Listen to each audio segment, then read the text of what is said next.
Welcome to my True Scary Story YouTube channel. I want to welcome you all and ask that you subscribe now, comment on my newest video, and introduce yourself. The Sinful Society is very welcoming and are some of the nicest people on YouTube. I narrate for you guys out there, and I want you to share your true scary stories with me so I can feature your scary story on an upcoming video. Cheers to the freshest horror content on YouTube. Make sure you email your story to thesinfulsavant@gmail.com. The link to my email is in the description box below as well. Sit back, relax, enjoy. Stay sinful. Answering 911 calls all day might seem like a boring job, but when you're working as a 911 operator or another type of dispatcher, you're bound to have some of the scariest and most unsettling conversations. This collection features story from real-life 911 and emergency dispatchers who share their personal accounts of nightmare calls on Reddit. Compiled are the most disturbing and frightening calls operators and dispatchers have ever received on the job. It's clear from every story that working dispatch and helping people in life-threatening situations is one of the toughest jobs to do.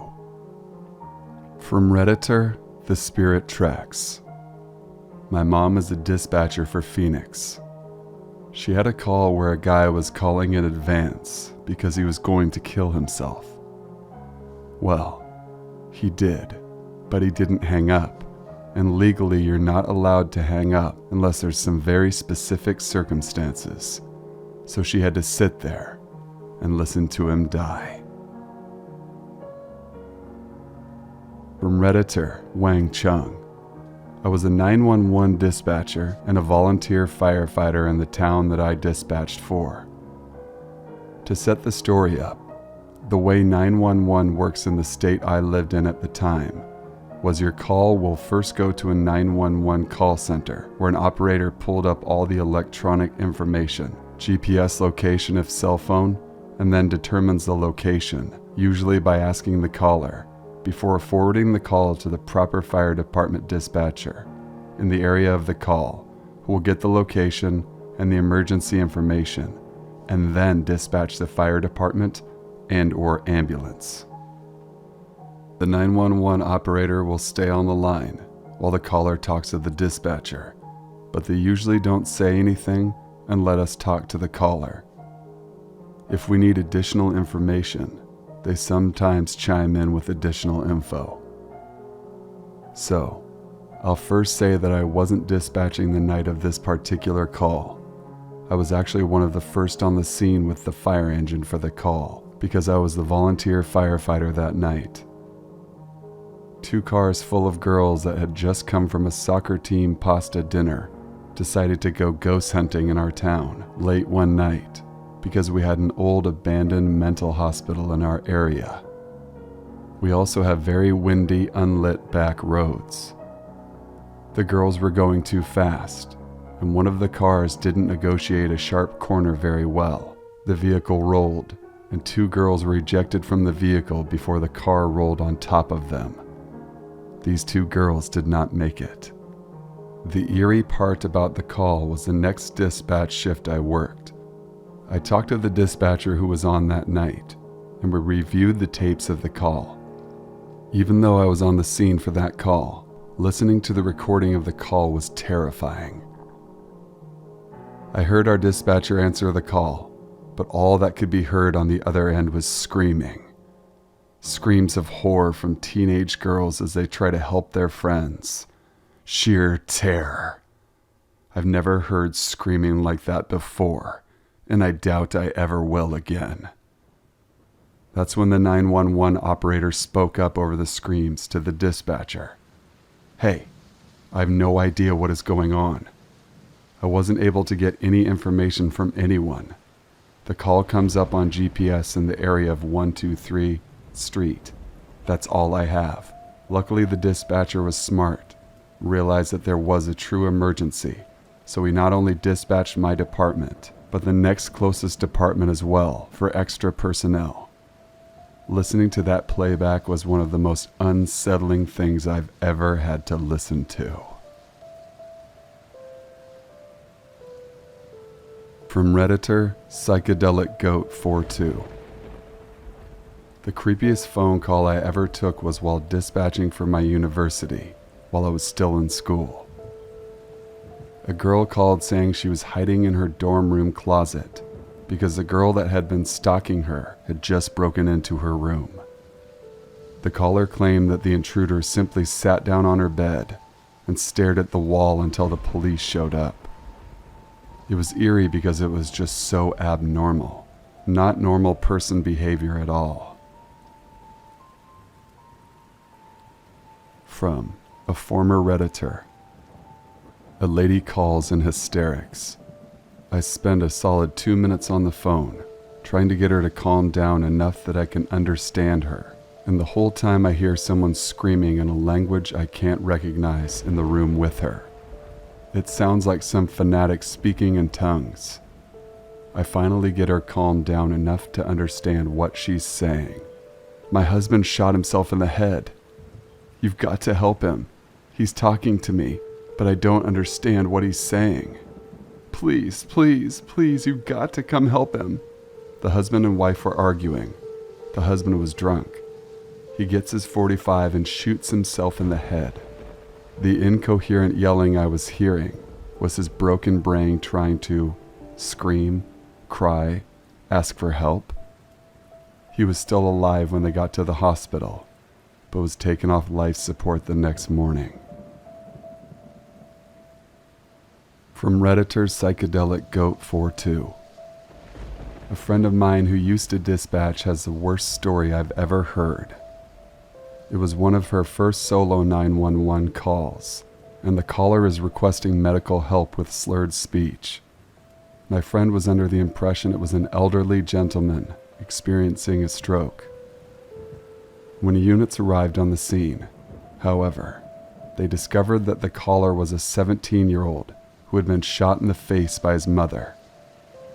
He bled out and died while my friend was on the phone with him. From Redditor Lurler.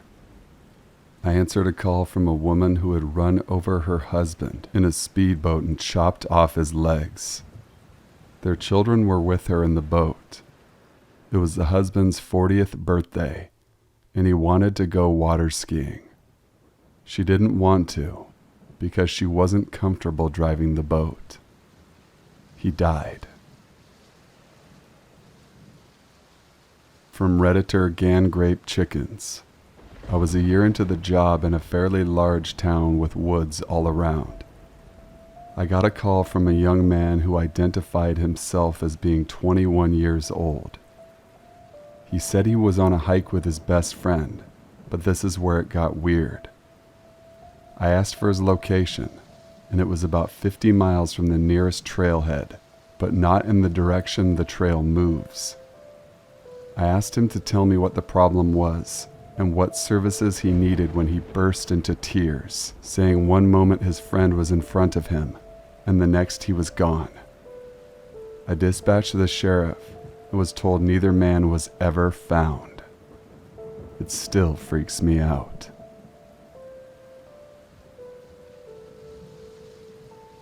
From Redditor Victimone 911.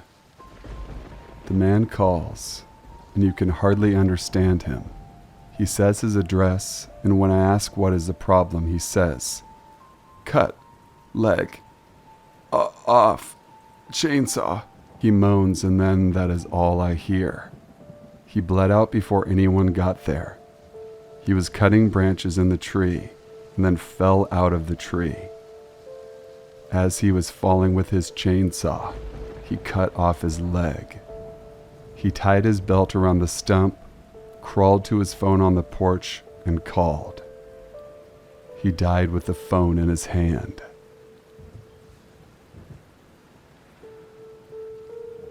From Redditor Victimone 911.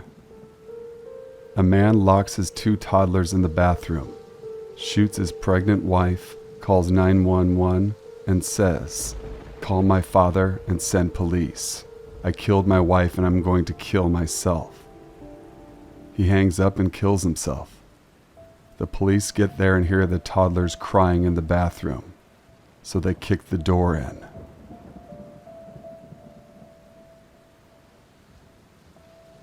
From Redditor XX Magic Chick. One night the wife calls in with slurred speech, telling the operator that her husband is in the corner of the kitchen in a chair with a gun. In the background you can hear the man verbally harassing the woman on the phone, telling her that she's a bitch, C-word, blah blah blah, and that she ruined his life. The wife just keeps telling him to shut up, tells the operator that he pushed her into a wall earlier, which left a hole in the drywall. She wants him to spend a night in jail to sleep it off, because now he's carrying the shotgun around, and she's worried he'll mess things up in the neighborhood. There's the sound of a struggle, and then she hangs up the phone. She calls back a few minutes later. The man is yelling so loudly that the woman is hard to understand. He still has the shotgun and says he's done with this life. She says he went down to the basement. She gives the operator her information and repeats, he just needs to sleep this off. 10 minutes go by, and the woman is still on the phone with the operator, talking about her husband's drinking habits, threats of suicide all the time, and her bruises throughout the years from all of the abuse. The operator tells the woman to check on her husband. She agrees, but with an attitude that shows she could be rolling her eyes, like it's the same crap every night. A shot is heard. The woman makes a strange, "oh" noise. She walks down the steps. Incoherent words. The woman then starts yelling, "Why? Why? Why? Why?" And the phone drops to the ground. The operator asks what happened. No answer. All you can hear is a woman yelling at someone. She then picks up the phone and tells the operator that he shot himself in the head and there's blood everywhere. The operator tells her to calm down and to let the officers in. The husband shot himself in the temple, shattering his entire skull. From Redditor Miscreant 908. 1979 New York City. I got a call from a crying child, a little boy, saying his mom and dad were fighting, and his dad said he was going to throw the mom out of the window. I could hear a terrible fight going on in the background. Woman screaming, things breaking, man yelling. The poor kid didn't know his address. We didn't have the technology for caller ID, so we would have to use reverse telephone books. A trace would take forever. Anyway, while I'm trying to get the address, I hear a horrific scream and glass breaking.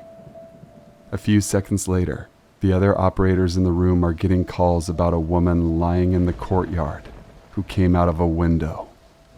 Very sad. Worst of all, I'm sure someone else in this apartment building must have heard this fight, but no one called for help until it was too late. Poor kid. Thank you guys for watching and listening to these true scary story narrations. If you're new to the channel, remember, be sure to subscribe now for future content. Leave a like on this video because it truly helps my channel grow. There is a link to my email in the description box below, so send your stories so we can keep this channel going strong. Until we meet again, happy 2022. Stay sinful.